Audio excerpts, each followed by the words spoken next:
Good here. Good morning, everybody. Welcome back to MUFC versus Everybody. I am your host, Sean, as always, and I do appreciate you guys stopping by. Sorry for the longer interval between videos. Summertime hits. There's not a whole lot going on, and I promised my wife that we could start going up to our lake house a little bit more once the Champions League final was done. So we've been doing that a little bit more in the last few weeks.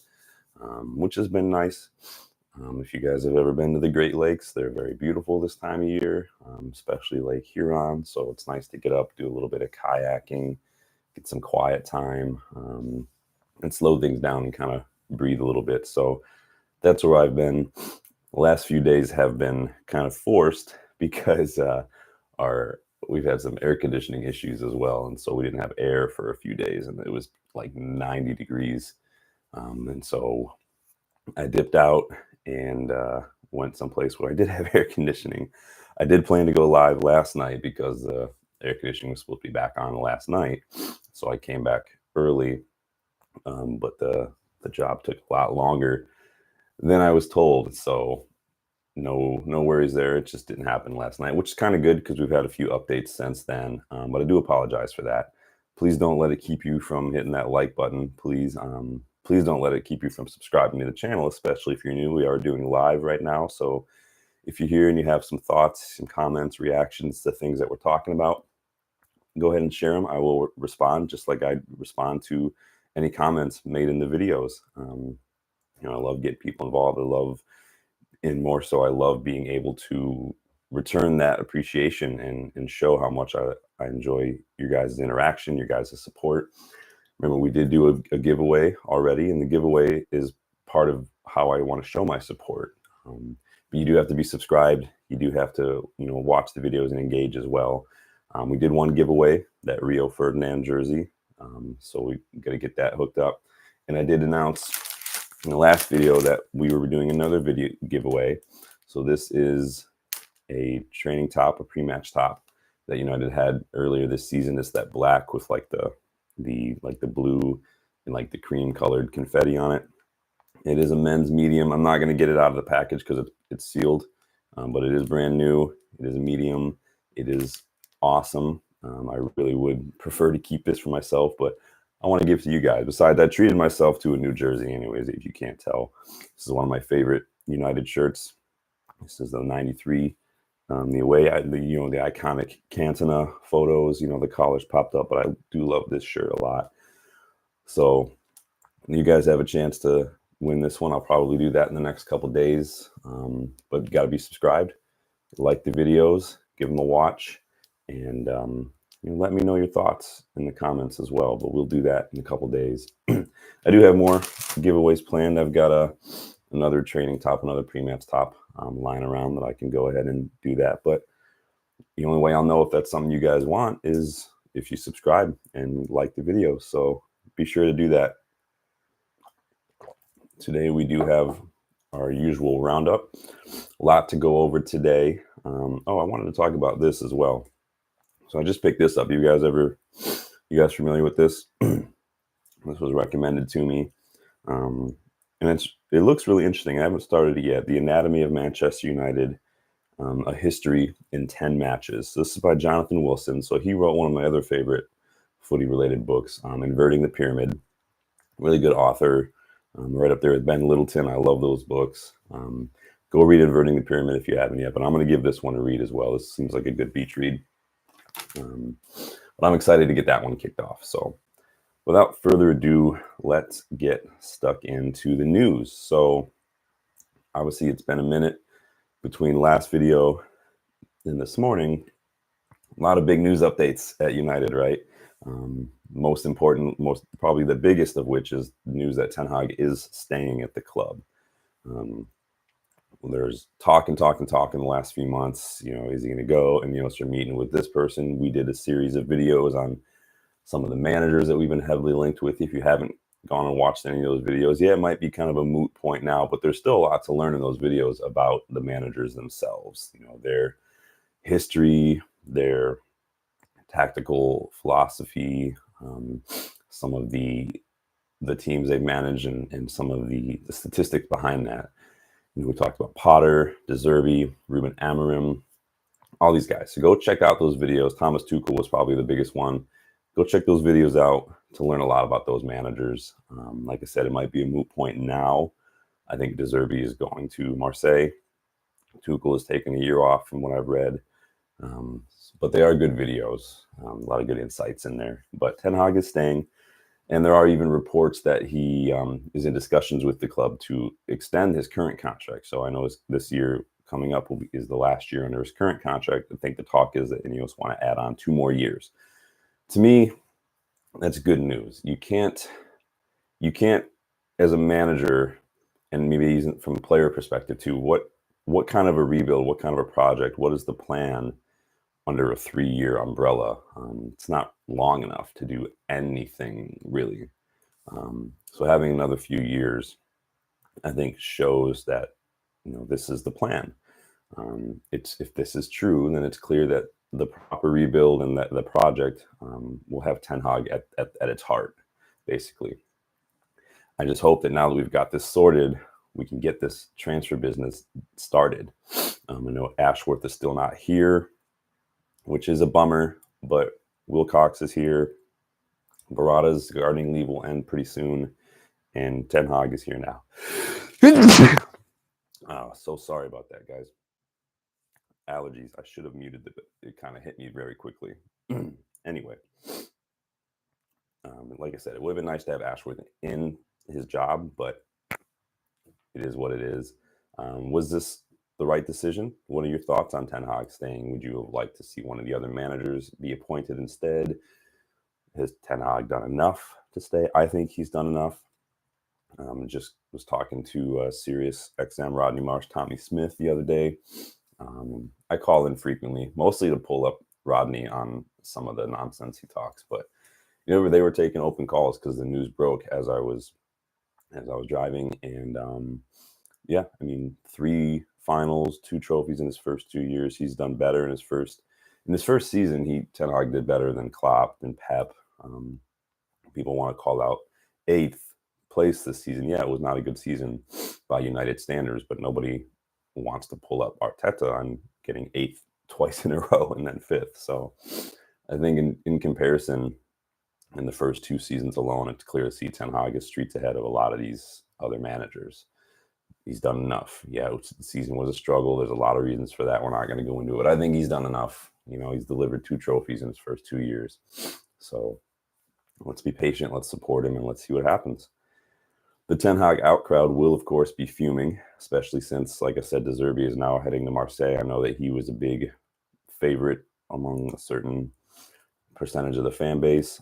It's weird that he's going to Marseille. I don't really think that's a step up from Brighton, personally. I think Brighton are much better side than Marseille. But it's interesting. I think that maybe De Zerbi has his eye on that PSG job, and maybe getting some time in France will help. Don't let the media trick you into thinking De Zerbi rejected United. He didn't reject anybody. Media likes to do this spin, and so just know that De Zerbi's not coming, and wipe away your tears. It's fine. But we've got some news regarding Ten Hag and some of the decisions that he's already starting to make now. Now that he's back from his vacation, where was he at, Ibiza?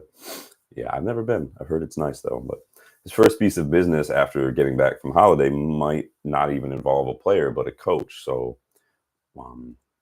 Paul Hurst is reporting that Ten Hag wants Ineos to extend Benny McCarthy's contract. So Benny McCarthy, obviously the attacking forward striker coach, has been with us for a few years now. A lot of people were praising him for what we saw from Rashford last year. A lot of people are now criticizing him for what we saw from Rashford this past season. But his contract is up, and Ten Hag apparently wants him to stay. I think stability in some of these areas is going to be key. We've seen a lot of people come and go. We're going to see a lot of players leave. Some players hopefully come in. I think that McCarthy is the least of my concerns in terms of individuals we need to replace. I think that he's done a fine job Rodney Marsh actually asked me when I was talking about Ten Hag. Rodney challenged me on players who might not be happy. He asked me specifically if Rashford has fallen out of love with football, and we're talking about the striking coach. And and part of my reason I don't blame McCarthy, I don't blame Ten Hag.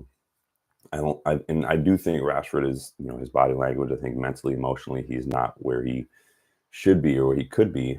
I think it has more to do with the fans. We've seen him respond more openly to fans. He interacted on Twitter. He called out United Stand for making up rumors. He did that interview with the Players Tribune in a response to some things, and then we saw that that one fan have a go at him in the warm up later on in the season. I forget what match that was, but then Rashford kind of was firing back a little bit. I think the fans have kind of impacted Rashford more than Ten Hag. What has Ten Hag done, really? I think that it's been the fan engagement. I think that Rashford has struggled to handle the vitriol from a lot of the fan base this season.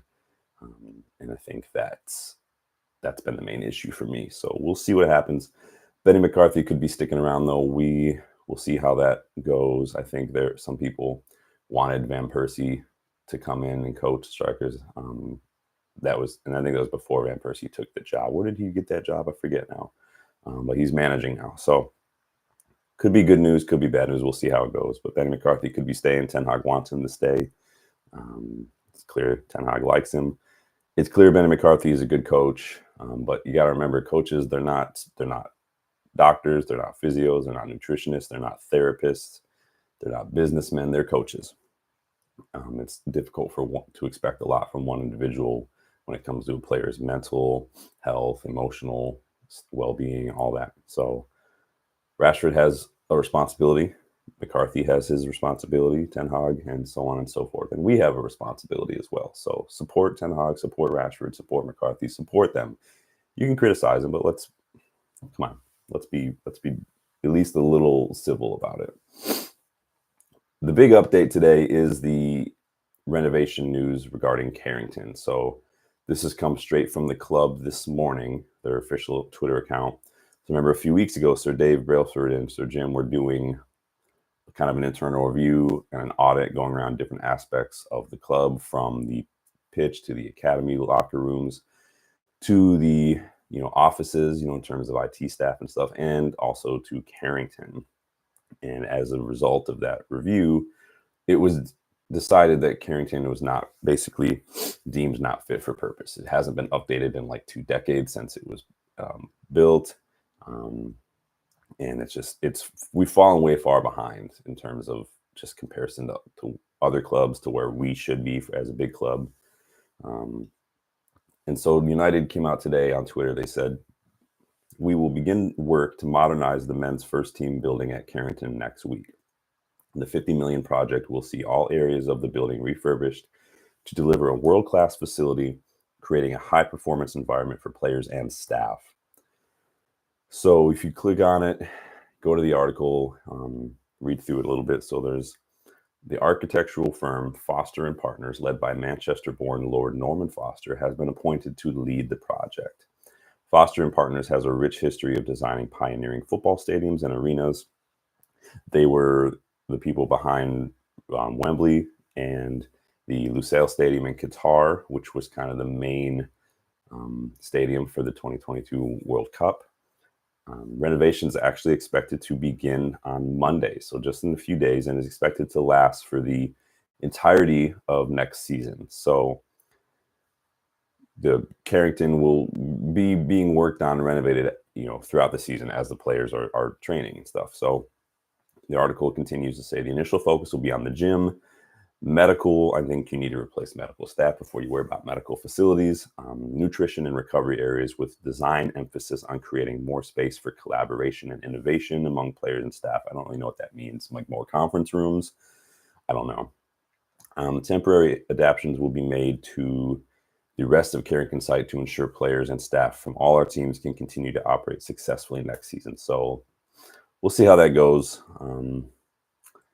I don't like the sound of the temporary solution while we're working on stuff. That's the issue with like Old Trafford, rebuilding it.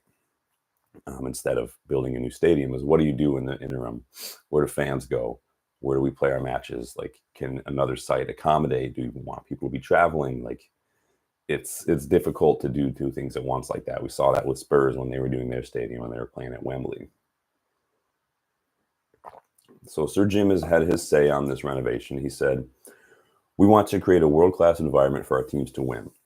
When we conducted a thorough review of the Carrington training facilities and met with our men's first team players, it was clear the standards had fallen below some of our peers." So Sir Jim has not been shy from basically criticizing, giving his thoughts on how Manchester United have fallen behind. He was critical of stadium, critical of the practices of transfers and structure, critical of just not laying everything on the manager and saying a lot of managers have struggled in recent years, and now he's critical of just the way that Carrington has been allowed to basically just not be touched. And so he hasn't been shy about criticizing just the very kind of negligent approach from Glazers. He continues to say, "This project will ensure that Manchester United's training ground is once more renovated to the highest standards. Lord Foster, a fellow Mancunian, has brought some great inspiration to the design in conjunction with the Manchester United team, and we look forward to seeing the improvements in the facilities, but most importantly, on the pitch." And so Lord Foster has even added his thoughts. So he is the founder and executive chairman of Foster and Partners, and he has said, "We are delighted to lead the renewal of Manchester United's training facility in Carrington. Our aim is to modernize and revitalize the building as a catalyst for future footballing success, creating spaces that inspire a culture of collaboration, unity, and belonging. As a proud Mancunian, it is a particular honor for me to see Foster and Partners given this responsibility, and we will ensure that our design captures the spirit of industry, grit, and ambition that exemplifies both Manchester and Manchester United." So big things popping off at United. It's nice to see us getting started. I hope that our transfer business will reflect and kind of echo this same, initiative and hustle and drive that we've seen with the stadium and now Carrington, because that's important as well. It's nice to look the part and have the big shiny facilities and the big stadium. It's nice, but this is one of those industries where success is not measured in profits and losses. It's measured in wins, trophies, points in the table. So players on the pitch, a good squad that helps the manager out, good manager. These are all going to be important as well. So let's hope that this is indicative of what we can expect to see from our summer business.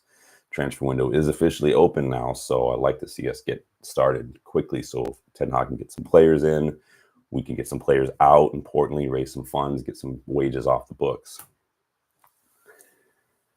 Let's move on a little bit to some transfer news.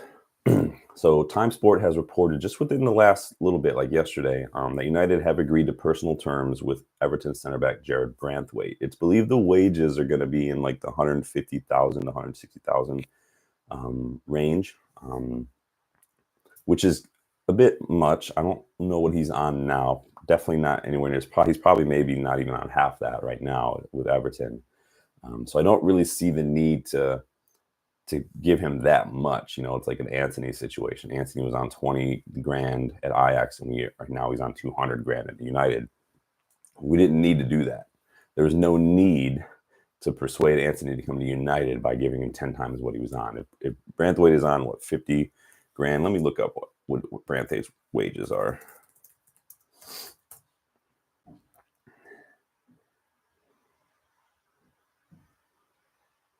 So he's on average salary, an annual salary of 780,000 a year. Interesting. So what's that? Let's do some math. So 780,000 a year.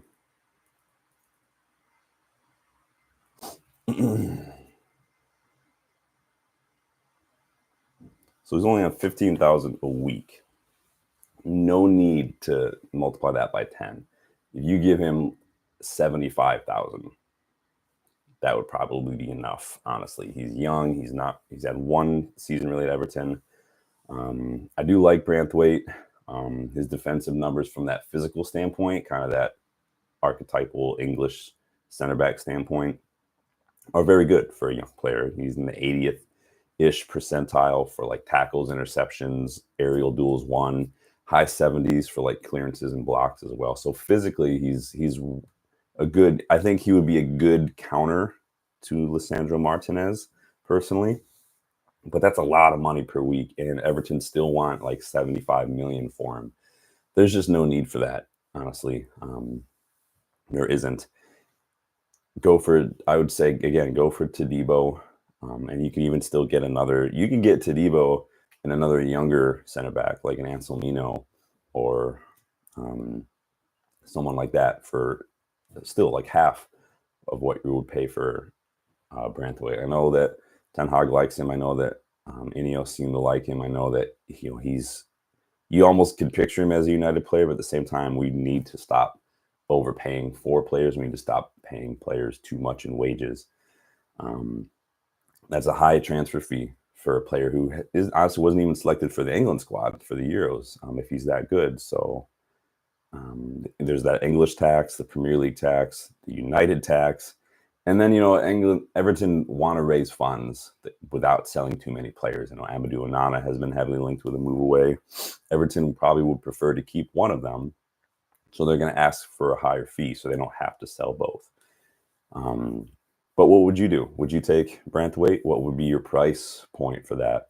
Would you choose him over Todibo? I, again, still probably choose Todibo. I think Todibo shows a bit more of that leadership. I know we've been looking at some younger players, but I do think that you cannot put a price tag on experience, leadership. We've seen that from Evans. We've seen that from Varane. When they play, their experience, it brings a little bit of composure and calmness, but it also allows them to just almost be a step ahead of any moment on the pitch. They know where they need to be. They can anticipate, and we need that. We need leaders. And someone with an older profile would not be best. Why I don't think Rabiot would be a bad option, personally, because I think that could be a good leader in the dressing room. And I think that in some cases, yeah, you have players like Rabiot who've had some struggles at different clubs, but I think that there's an opportunity to take on a challenge of someone like a place like United, and look at yourself a little bit, be a little bit more introspective, and maybe make a change. So I don't have a problem with Branthwaite. I'm not going to want us to pay that much for him. We have a lot of work to do, and Todibo can be got for 25 mil. I would say Todibo personally, but let me know your thoughts in the comments. We've also seen some talks this week that Chelsea are deep in talks with Michael Olise, Crystal Palace's winger. We've even seen talks that Chelsea have agreed to personal terms with Olise. We've also seen rumors that in addition to United, because we've been heavily linked with Olise, that Newcastle and even Bayern Munich are interested in Michael Olise as well. He does have that release clause of 60 million, but Matt Law has reported, and we saw this come around this week, that clause is actually only triggered by a Champions League club, a club in the Champions League. So it might be a higher price tag for someone like United who are in Europa League, someone like Chelsea who get knocked down to the Conference League. I agree, Adam. I think that Ahmad should be a priority. I don't feel like right wing is a super big priority. I honestly didn't even think right wing was a priority when we signed Sancho. And that's not me dissing Sancho. I didn't think we needed a right wing when we signed Anthony either. I think Ahmad is a good player. I don't have a problem with Olise. I think that money could be better used elsewhere. And then later on in the transfer window, if we're still looking around, maybe if Ahmad wants to kick up a fuss, if we get rid of Anthony and Sancho, we might need to think about strengthening as well. But right now, it wouldn't be my priority. I would like to see Ahmad given more of a chance. I do like Ahmad, so I do agree, Adam. But it's strange to me, too, that Chelsea are interested in Olise. They've got a lot of attacking players. Obviously, they've signed 1,000 players in the last couple of years. They paid big money for Mudryk, Madueke still. They still have Sterling, Cole Palmer. It's interesting that they're looking at more wingers, but Chelsea it's like they're addicted to signing players. So I do like Olise. I do think he would improve us. I just think that, again, right wing is not my priority position, kind of like right back, which we'll talk about in a little bit as well. Speaking of attacking, though, we've also been linked with Hoffenheim striker Maximilian Bayer, Max Bayer. So this is according to the German outlet Sport Bild. So if you remember a few weeks ago, this has actually been last month, I did that series on the positions that I thought would be a priority, and striker was one of those positions. And I did mention Max Bayer in that video as one of my striker targets. Go check that video out if you haven't yet. He's 21 years old. He's very fast, very energetic. 16 goals and 1 assist in the Bundesliga last season. He's a good young player. My question is, do we want 2 attackers of the same age, same kind of physical attributes, same kind of play style, along with each other? We saw some reports that we were looking for maybe an experienced Premier League striker to kind of come in and shoulder a lot of that burden with the experience, someone like a Tony. I had mentioned Chuba Akpom, who was really good at Middlesbrough last season. Not last season, 2 seasons ago now. Keep forgetting the season's done. But I don't have a problem with Bayer. Again, he's very similar to Højlund. And I would maybe think that we would want something a little different. Not necessarily completely different, but maybe someone a little more experienced. I like Miofsky at Aberdeen. I think he's very good as well. A lot of good strikers out there. The striker market's not as heavy and full as it was a couple seasons ago, when a lot of these guys like Gonzalo Ramos, Kolo Muani, Oshiman, all these guys were making moves and things. Now I think that's the center back market is kind of that new thing. But we'll see. Let me know your thoughts on Bayer if you've watched him. I don't watch as much of the Bundesliga as I used to, but I have watched enough of Bayer to know that he is a decent young player and he could be one for the future. But do we want a bunch of players who are ones for the future? Probably not. Moving on, Plenty Goal is reporting that United are monitoring Bayern Munich centerback Matthijs de Ligt. Apparently, he's been put up for sale by Bayern Munich if a suitable offer is made. So Bayern Munich have appointed Vincent Kompany, which still can't wrap my head around. How do you go from Anderlecht to Burnley to being relegated with Burnley to taking on Bayern Munich? That's so weird to me. That could either go one of 2 ways for Bayern. That's either going to go really, really well unexpectedly, or it's just going to blow up in their face and Kompany won't last the season. And I think it's going to be the latter. But as far as De Ligt is concerned, the writing is kind of on the wall all season. So obviously Bayern signed Kim Min-jae in the summer after we were heavily linked with him. And then they signed Eric Dyer in January. Now they reports that they want to sign Jonathan Tah from Bayer Leverkusen. So the writing is kind of on the wall. Obviously, De Ligt he captained that very successful Ajax side under Ten Hag, that 2018-2019 period when De Jong, De Ligt, Donny van de Beek were all doing very, very well. And he made that big money move to Juventus. Didn't really work out. Injuries played a big part, which is part of why I'm hesitant. I really do like De Ligt. I think he's a leader. He's still very young. And he's a good center back, very physical, very strong, good on the ball, quick. But his injury record is since leaving Ajax. I mean, I don't know what it is about Ajax players. De Jong is even starting to pick up more injuries. Donny van de Beek's been picking up a little bit more non-contact issues. We've seen a lot of former Ajax players, struggle with a lot of various physical issues, and it's been weird. De Ligt, though, in particular, has had 15 separate injuries since joining Juve. 270 days he's missed through injury, and he's missed more than 60 games since the 1920 season, 2019-2020 season. So I think that's something we need to get away from. We need to just, as much as I like De Ligt, as former Ten Hag player, I'm sure Ten Hag really likes him. He can't be relied upon to stay fit, and we should have seen that with Varane, and we should have just said no to that. But it is what it is.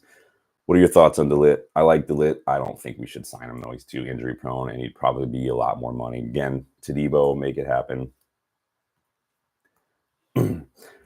Speaking of center backs, though, we've seen some news this week regarding Lenny Yoro, obviously Lille's young teenage center back who has been just immense for them this season. Not only has big things are going on at Lille right now. So Paulo Fonseca, their manager, he's left for AC Milan. But we've also seen reports this week that Lille have basically told both Lenny Yoro and Jonathan David, their Canadian striker, that they can be allowed to leave this summer if a suitable offer comes in. So obviously United have been linked with Yoro now for a few weeks. Reportedly last week we put in a bid of around 51 million for him. I don't know if I buy that. The Athletic reported yesterday too that United are still actively pursuing Yoro, but we do face competition from Liverpool and obviously Real Madrid. The word is though that Madrid are first in line, and Yoro would prefer a move to Madrid. I think he suits Madrid like a glove. Very physical, very kind of fearless. He reminds me a lot of Lisandro Martinez. He reminds me of Vidic, but Vidic with a little bit more of Rio mixed in. Like there's that physical, there's that no fear, there's that I'm going to tackle and win the ball first and put my body in the line. But there's also a bit when he's on the ball, there's a bit of that silkiness too. I think he's a very, very good young defender. I think you would struggle to get Yoro and someone like a Todibo or a Branthwaite in. I think in the modern game, players want to play and they don't want to be, they don't want to sign knowing they're going to face competition unless you're a huge club like Madrid or something. So probably not going to see Yoro come to United. He's probably going to go to Madrid. Madrid have a big rebuild in their back line anyway. They've got a lot of players who are a little older, and not being ageist. It is what it is. Carvajal is in his 30s. Mendy is 29. But he's also just not great. Alphonso Davies is older in his 30s. He's always injured. Nacho is getting older.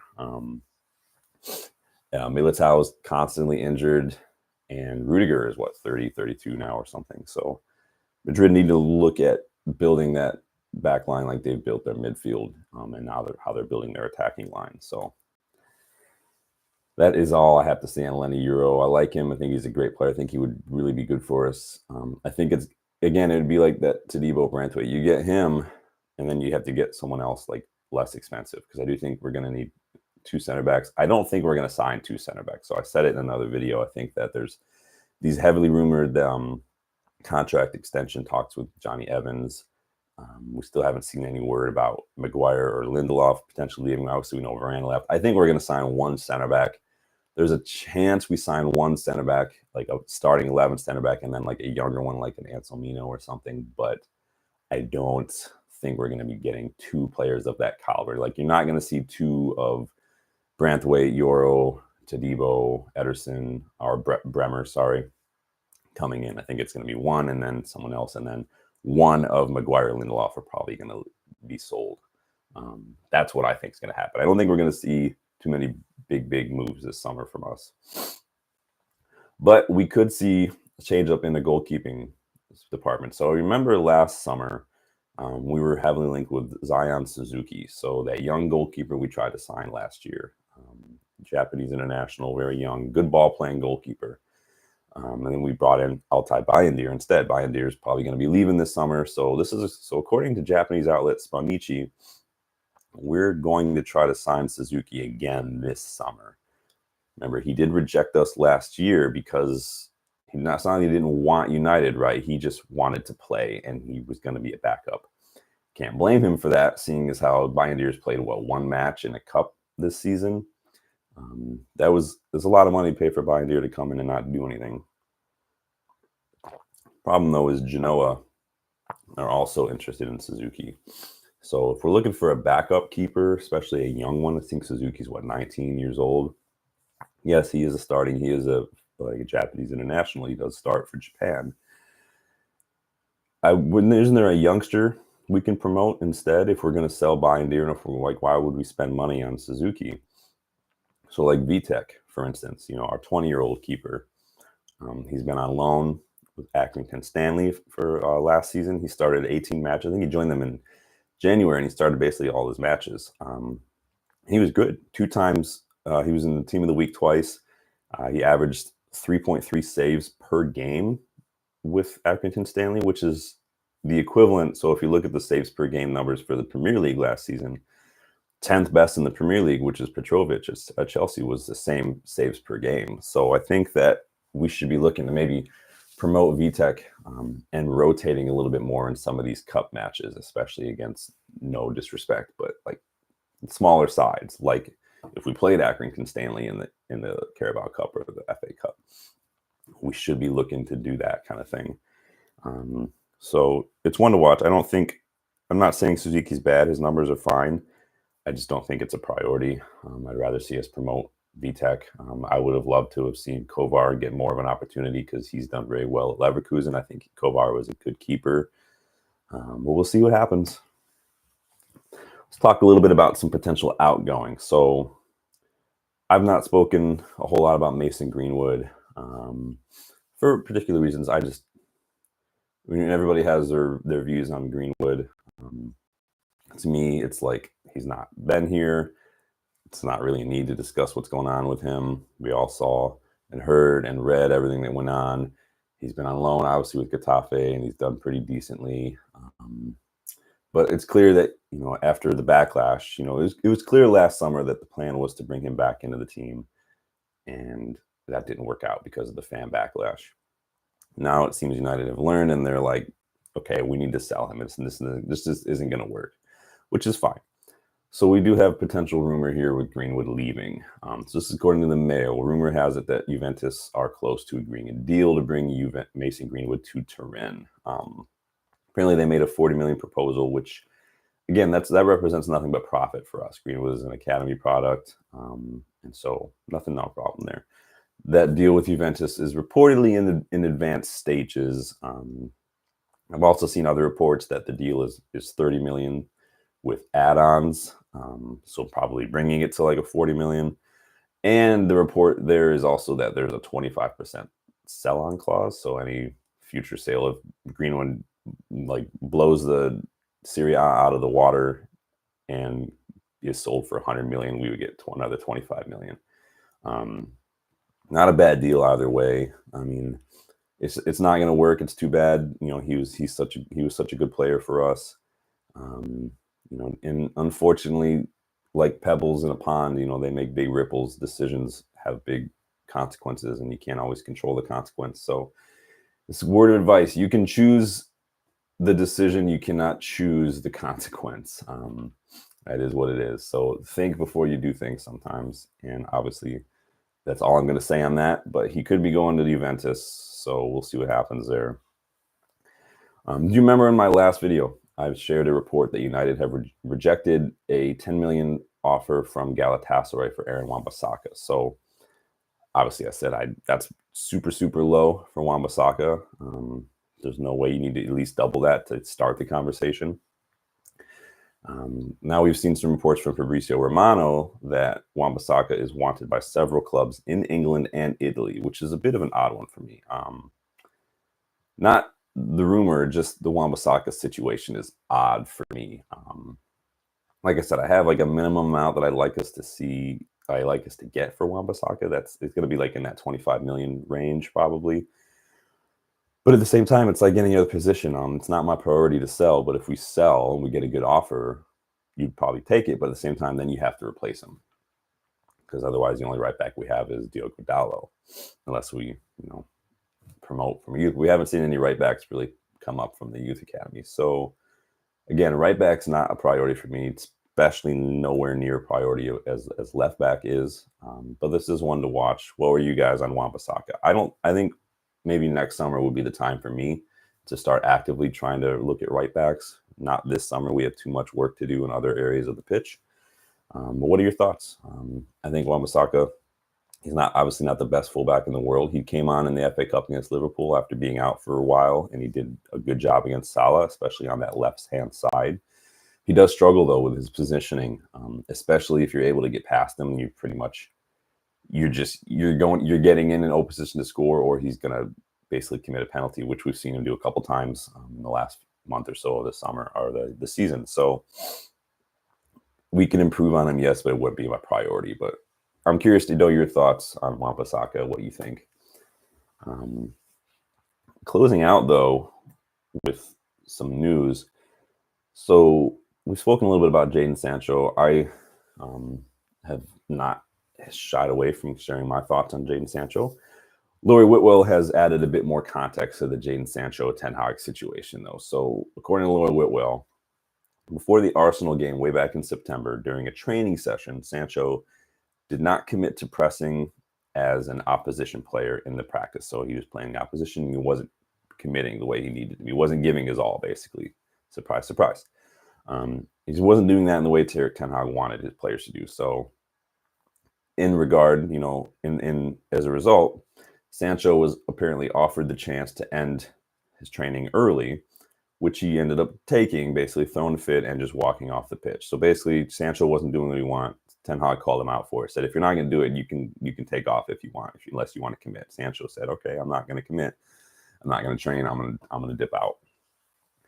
And this is exactly what Ten Hag was referring to when he, responded to that question in the post-match presser against Arsenal, where Sancho, he wasn't showing the levels we wanted in training. And so Whitwell continues and says, after Ten Hag's second game at United away to Brentford, so earlier in the season, or 2 seasons ago, Sancho told Ten Hag that United had bought the wrong player, him, because he prefers to play on the left rather than the right.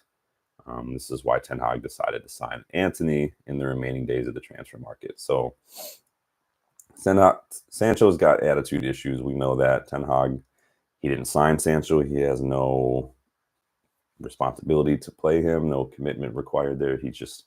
Sancho has just not shown it.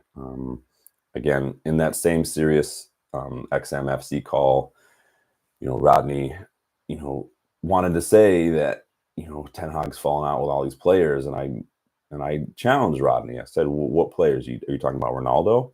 Ronaldo is a textbook narcissist who couldn't handle not being the center of attention. Are you talking about Sancho? Because Sancho has had attitude problems at every single club he's been at. And this is another case of that. Ten Hag treats every player the same as far as discipline goes. And he supports his players, if they need it. He gave Sancho time off to work on his own stuff. He played Sancho in multiple different positions to try to integrate him into the side, and it just didn't work. And this is how Sancho repays him. So it's time to cut ties. I posted on Twitter kind of in jest the other day when there was reports going out that United were looking to get like 45 million for Sancho and wanted to sell him no matter what happens. And I joked and said, let's just straight swap for Manuel Ugarte at PSG. I think Sancho could go to PSG and do really well. Ugarte doesn't really look like he's in Luis Enrique's plans. We need a defensive midfielder. Ugarte is a very good defensive midfielder, very young, but he's a really good midfielder. I think that suits all parties. But you guys let me know your thoughts on Sancho. Are you Sancho in, Sancho out? Sancho shake it all about? I don't know. But I don't think Sancho is cut out for the Premier League, and there's nothing wrong with saying that. I don't think Antony's cut out for the Premier League. We've seen a lot of players who aren't just aren't cut out for the Premier League. Nicola Pepe at Arsenal, not cut out for the Premier League. It is what it is sometimes. So I think it's best for everyone. But the problem is Antony's not good enough. We probably need to be listening to offers for him. Sancho is going to be sold. That leaves us with Rashford, Garnacho, and Amad Diallo. We saw Forsen go for free. He joined with Monza, I think. So we might need to get a winger as well. The question is it a young winger? And do you trust Garnacho and Amad on the right and bring in a young winger? Or do you kind of look at Garnacho, Rashford as your left options, Amad and a new signing like Elise as your right options and go from there? I don't know. But we will see what happens. I would be hard pressed to believe that we'll be able to move Antony and Sancho this summer. We're going to take a loss on both. We're probably going to, what we'll get for both of them combined is probably what we paid for one of them. So we'll see what happens. That's it for the transfer talk, though. Don't forget the Euros kickoff today, this afternoon, 3:00 kickoff where I am for Germany versus Scotland. You guys planning to watch those? Who are your favorites for the tournament? I know that Portugal are heavy favorites. Obviously, everyone wants France. England, and a lot of talk about England on the radio recently. What their plans are, how they're going to look. Are there any dark horse teams that you think could surprise people? I heard a lot of people think that Austria could surprise a lot of folks this year. Obviously, Ralph Ragnick has come in, and they've had a few. So I think they beat Germany a little while back as well. Any players you're interested in watching at the Euros? I know a lot of these players, different European clubs, different clubs throughout the world. We don't really get to watch them a lot because, like for me, I don't have access to a lot of the leagues where these players are. But so like one I would probably want to watch, and one I would encourage you to watch is Sebastian Szymanski. He's Polish international. He's playing for Poland, but he plays his club ball for Fenerbahce. He's 25-year-old. He's a number 10. Really, really good attacking midfielder. He's one I sign when I sell Bruno in my FC24 career mode. He's my Bruno replacement, basically. Very good. 10 goals last year, 11 assists last season. Very, very good creative midfielder. Came on as a sub recently against Turkey and grabbed an assist for Poland as well in the second half. So that's one I would encourage you guys to watch. You guys have any thoughts, any players you'd like us to take a look at, any teams you think are going to do? Who do you think is going to win? It's a good tournament this season, so we'll watch it and see. I'm always have a little bit of a soft spot for the Netherlands as well. I know they've struggled recently, but just their history of producing such good players, I'm always interested to see how they do. I don't really like Ronald Koeman as a manager, as a coach, but we'll see. But let me know your thoughts. That's going to do it for us today. Don't forget to like the video. Don't forget to subscribe. I will be doing the giveaway. We'll be announcing that probably in the next video, but you have to be subscribed. Get involved. I'm glad we've got some live chatters in the comments today. Really good thoughts on right wing, talking about Ahmad. So if you want to get involved, you want to get a chance to win this shirt. The pre-match from this season, men's medium, still wrapped up. I'm not going to unwrap it because I want to keep it in good condition for you guys, but we will doing that. And then I will get in touch with the winner. But let me know. You got to be subscribed to be entered in that giveaway though. So like the channel, like the video, subscribe to the channel. Let me know your thoughts in the comments. Go follow me on Twitter, MUFC versus everybody, and I will see you guys on the next one. Thanks.